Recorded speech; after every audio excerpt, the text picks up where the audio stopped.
नमस्कार मित्रों, आप सभी का स्वागत है मेरे यूट्यूब चैनल में। मैं Chandrashekhar Rai, assistant professor, Kashi Sahu college Saraikela, department of history, Kolhan university. मित्रों, आप सभी अच्छे होंगे, स्वस्थ होंगे और अपनी तैयारी में लगे होंगे। आपके मन में एक बात हमेशा घूम रहा होगा कि रिजल्ट कब आएगा, तो निश्चित रूप से आप अपनी तैयारी में लगे रहें। रिजल्ट कब आएगा ये किन्हीं को पता नहीं रहता है। एक संभवतः अनुमान लगा करके लोग बताते हैं कि रिजल्ट आ जाएगा, कल आएगा, इस सप्ताह में आ जाएगा। ये हकीकत है। रिजल्ट निश्चित रूप से इस वीक में आ जाना चाहिए। कुछ टेक्निकल प्रॉब्लम होंगे, क्योंकि आप जानते हो मित्रों कि झारखंड में एक बार रिजल्ट आने के बाद बहुत सारे कुछ त्रुटियां हो जाती है हड़बड़ी में, तो फिर बार में कोर्ट चले जाते हैं, फिर एक लंबा प्रोसेस चला जाता है। तो ये प्रयास किया जा रहा है आयोग के माध्यम से कि किसी तरह का कोई त्रुटि ना हो, सारा प्रॉब्लम को डील कर लिया जाए ताकि बच्चे आंदोलन के लिए रोड पर नहीं आए। तो मित्रों, अभी जो आपके पास ये जो समय है, इसका आप सदुपयोग कीजिए, अपनी पढ़ाई कीजिए। कल ही जो है सो मुख्यमंत्री हेमंत सोरेन ने ये बताया कि हम बहुत जल्द जो है 11वीं जेपीएससी का भी हम वैकेंसी ला रहे हैं, क्योंकि ये जो सुधार किए थे इस बार, नियम बनाए कि हम प्रत्येक साल जेपीएससी आयोजित करेंगे, नियम बन चुका है। तो मान के चलिए कि आपका बहुत जल्द इसके बाद आपका 11वीं जेपीएससी की भी वैकेंसी आ जाएगी। तो आप तैयारी में लगे रहें, अच्छा खासा वैकेंसी जो है सो आएंगे ही। तैयारी यदि आप अच्छे से कर लेते हैं तो वो आपको आगे काम देगा। मित्रों, आज हम लोग मेंस के दृष्टिकोण से एक बहुत इंपॉर्टेंट टॉपिक का चर्चा करने वाले हैं। वो आपका प्राचीन भारत का इतिहास का है, मगध साम्राज्य का उदय, मगध महाजनपद का उदय।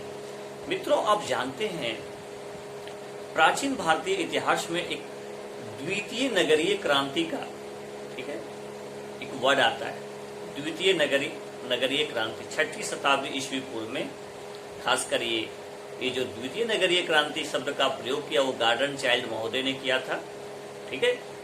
और उन्होंने कुछ महत्वपूर्ण बातें बताई थी कि द्वितीय क्रांति के लिए क्या क्या महत्वपूर्ण बातें होनी चाहिए, जैसे लेखन कला का विकास, शासकों का उदय, धर्म का प्रभाव, धर्म का जो ऐसे होता है प्रबुद्ध, ज्ञान का प्रचार हो जाना, सिक्के का प्रचलन होना, ठीक है, व्यापार वाणिज्य का डेवलपमेंट होना, इस तरह का चीजें होना। एक पॉइंट में वो बताए थे, इस तरह का चीज कॉन्सेप्ट होना चाहिए नगरीय क्रांति के लिए। सुव्यवस्थित कर प्रणाली होना चाहिए। तो 16 महाजनपद जो आप सुनते हैं, ये यहीं से फिर धीरे धीरे स्टार्ट होते हैं। 16 महाजनपद की जानकारी मित्रों आपका बोध ग्रंथ, अंगुत्तर निकाय और भगवती सूत्र जो है जैन ग्रंथ से वहां पर जानकारी आपको मिलती है। लेकिन 16 महाजनपद में सबसे महत्वपूर्ण और सबसे शक्तिशाली महाजनपद थे वो आपका मगध थे। और मगध महाजनपद का उत्थान के बहुत सारे कारण थे, एक कारण नहीं थे, उसकी भौगोलिक अवस्थिति थे। भौगोलिक अवस्थिति में आप बता सकते हैं गंगा के आसपास होना, उसकी जो राजधानी है, चाहे वो राजगीर हो चाहे पाटलिपुत्र हो, बहुत सुरक्षित थे, वायु आक्रमण से बहुत सुरक्षित थे, पहाड़ियों से घिरे हुए थे राजगीर, आप देखते होंगे, ठीक है। साथ ही साथ गंगा के किनारे आसपास जो क्षेत्र है उसकी उपजाऊ मिट्टी थी। मिट्टी उपजाऊ होने की वजह से कृषि का डेवलपमेंट हुआ, कृषि का अधिशेष उत्पादन हुआ, जिसके वजह से व्यापार वाणिज्य का विकास हुआ। कोई भी साम्राज्य, कोई भी शासक जब उनको आय की प्राप्ति होगी, नियमित रूप से कर मिलेंगे, ठीक है, तो वो एक स्थायी सेना रख सकेंगे।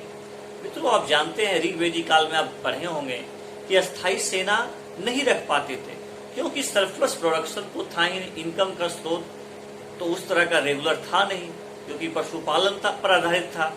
लेकिन यहाँ पर धीरे धीरे लोहे की खोज हो जाने के बाद कृषि क्षेत्र में एक क्रांति आ गई।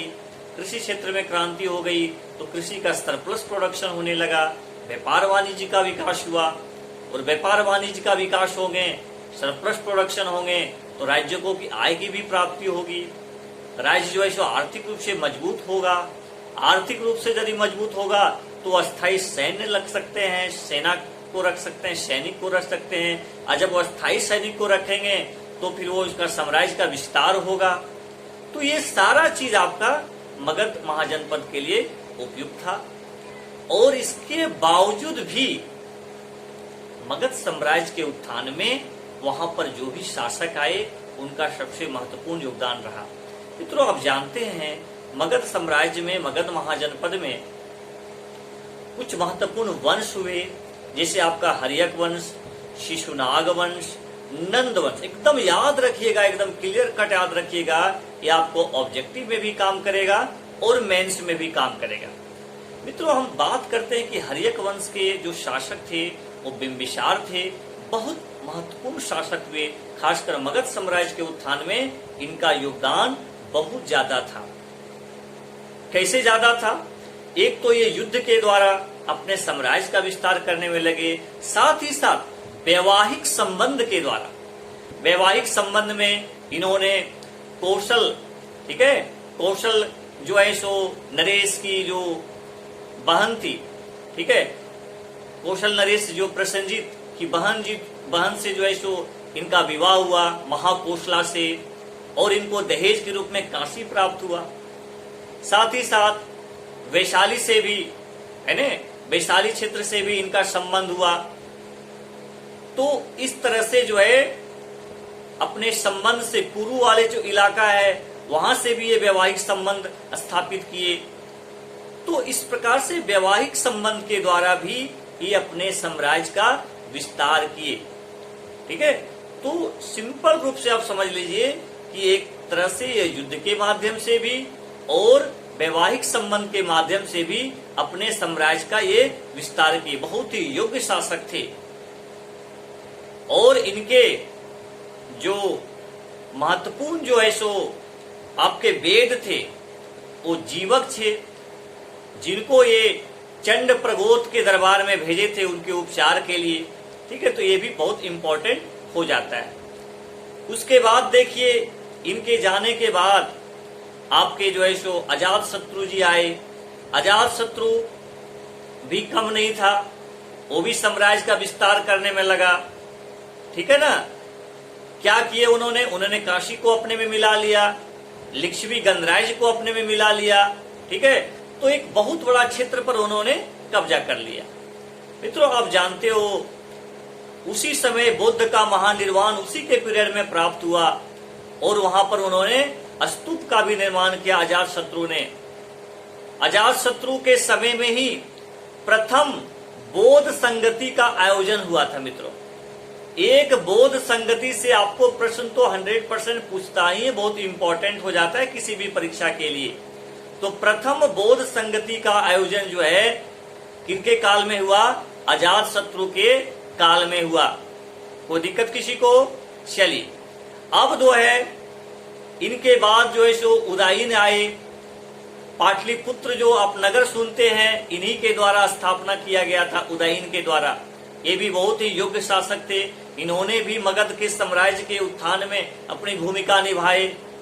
ठीक है, उसके बाद शिशुनाग आए, शिशुनाग ने शिशुनाग वंश की स्थापना की।